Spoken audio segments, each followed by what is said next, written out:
Na história científica de hoje, nós vamos conhecer Percy Julian, um homem que enfrentou muitos preconceitos e perseguições para alcançar o seu sonho e acabou se tornando um dos maiores cientistas de sua época.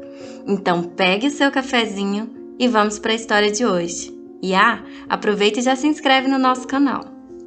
Em 11 de abril de 1899, nasceu Percy Lavon Julian, em Montgomery, Alabama, nos Estados Unidos. Julian era o filho mais velho de James Summer Julian e Elizabeth Lena Julian.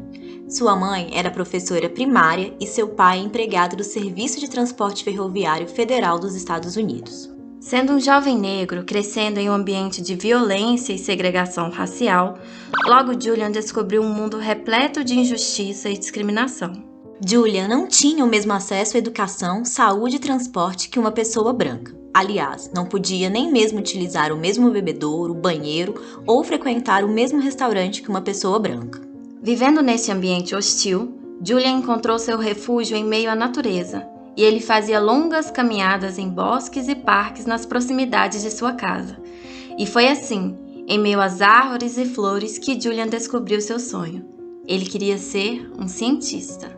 É claro que não era nada fácil para um afro-americano conseguir um diploma universitário, mas os pais de Julian embarcaram juntos neste sonho. Eles trabalharam duro e economizaram, e foi com o esforço e incentivo de seus pais que Julian conseguiu ser admitido na Universidade de DePaul, em Greencastle, Indiana, para estudar química aos 17 anos de idade. A Universidade de DePaul era uma das poucas que aceitava estudantes afro-americanos.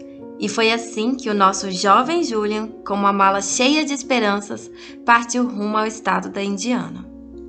Infelizmente, Julian não teve a recepção que ele esperava. Assim que chegou na universidade, ele foi informado que, devido à sua cor de pele, não tinha permissão para viver nos dormitórios da universidade e foi logo hospedado em uma casa fora do campus, onde lhe foi recusado qualquer tipo de refeição. Infelizmente, este foi apenas o início de muitas humilhações que Julian iria sofrer na sua vida acadêmica. Bem, alguns dias após este incidente, Julian conseguiu ser admitido em uma fraternidade da universidade, mas com uma condição. Em troca de alimentação e um lugar para dormir, no sótão, Julian deveria realizar as tarefas domésticas da casa. Julian dividiu seu tempo entre atividades como pôr a mesa das refeições, acender lareiras para os colegas e seus estudos. Julian destacava-se por sua dedicação e notas altas, e assim ele foi considerado o primeiro da sua turma, sendo escolhido até como orador da cerimônia de formatura do curso de Química da Universidade de DePaul em 1920. Julian não podia acreditar. Ele havia conseguido se graduar mesmo diante de tantas humilhações e dificuldades. Mas o seu sonho ainda não estava completo. Afinal, ele queria ser um cientista, descobrir coisas novas e ajudar a construir um mundo melhor. Foi então que ele decidiu seguir adiante nos seus estudos. Ele queria se tornar um mestre e, quem sabe um dia, doutor em química. Porém, para isso, Julian precisava de ajuda financeira, e para um jovem negro, isso era quase impossível. Julian começou então a trabalhar como instrutor na Universidade Fisk, no Tennessee. Mas ele nunca perdeu seu sonho de vista. E já em 1923, ele conseguiu uma bolsa para continuar seus estudos na renomada Universidade de Harvard. Julian estava agora muito perto de realizar seu sonho. Ele obteve então o grau de mestre em Química em Harvard e não parou por aí. Logo, Julian deu continuidade à sua pesquisa com plantas medicinais para conseguir o grau de doutor e trabalhava na própria universidade como professor assistente, um dos requisitos para obter o título de doutor. E foi aí que uma das maiores injustiças aconteceu na vida de Julian. As autoridades acadêmicas de Harvard começaram a se preocupar com a reação dos alunos quanto a terem um negro como professor e obrigaram Julian a parar de lecionar. Sem poder dar aulas, Julian simplesmente não poderia concluir seu doutorado. Ele interrompeu então sua pesquisa e deixou a Universidade de Harvard. Julian voltou então a trabalhar como instrutor na Universidade de Howard, em Washington. Mas felizmente a nossa história não acaba aqui. Em 1929, ele foi agraciado com uma bolsa da Rockefeller Foundation para continuar a sua pesquisa na Universidade de Viena. Em Viena, Julian participou livremente de congressos, festas e encontros acadêmicos. Era um novo mundo para Julian. Pela primeira vez, ele se sentia tratado como um igual dentro da universidade, algo que ele nunca havia experimentado em terras americanas. Depois de muito trabalho e dedicação, Julian foi novamente considerado um estudante exemplar, e em 1931 ele obteve o título de doutor em Química, um dos primeiros negros a obter esse título no mundo. Ao retornar para a Universidade de Howard, em Washington, Julian assumiu o cargo de diretor do Instituto de Química da universidade. Tudo ia muito bem, até que Julian foi acusado de ter um caso com uma mulher casada.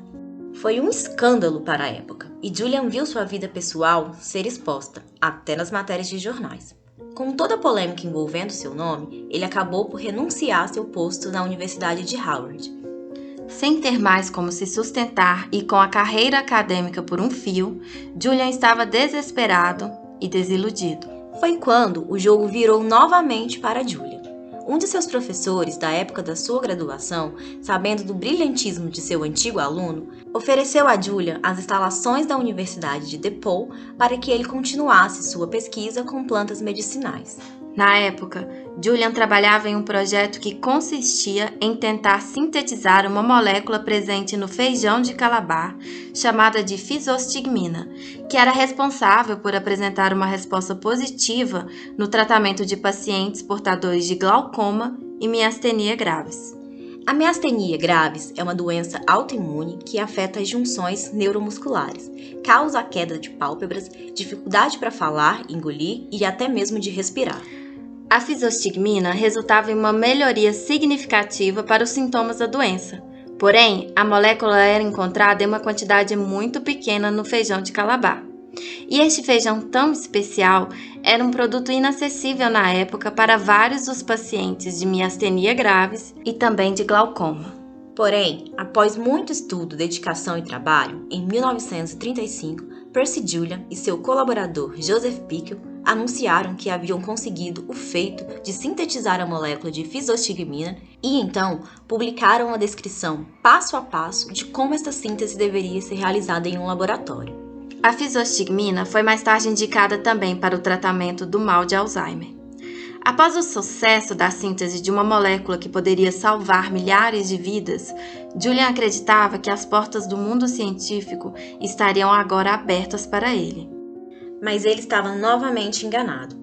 Além de ser recusado a lecionar na Universidade de DePaul, ele viu seu parceiro de pesquisa, Joseph Pickel, ser contratado pela empresa DuPont, que procurava químicos para a produção industrial de produtos farmacêuticos, mas se negaram a contratá-lo, novamente devido à sua cor de pele. Como já estamos acostumados, a vida de Julian é cheia de altos e baixos. Logo após sofrer todos esses episódios de racismo, foi-lhe oferecido um emprego como diretor de pesquisa da divisão de produção de produtos de soja. Lá, Julian desenvolveu projetos para aplicação do óleo de soja na produção de tintas e plásticos. Mais tarde, ele foi o pioneiro na produção industrial de hormônios, como a progesterona e a testosterona. Em 1953, Julian fundou sua própria empresa de pesquisa, a Julian Laboratories. Julian trouxe muitos químicos negros e também mulheres para sua empresa. Graças às descobertas de Julian, muitas vidas foram salvas e ele foi eleito para a Academia Nacional de Ciências em 1973, em reconhecimento por suas realizações científicas. Ele foi o segundo negro a ocupar esse cargo, depois de David Blackwell. Espero que vocês tenham gostado da história de hoje e se gostaram, compartilham e sigam o nosso canal. Ah, e não esquece de seguir a gente no Insta também, lá tem muito conteúdo divertido para vocês. Então é isso, e até mais!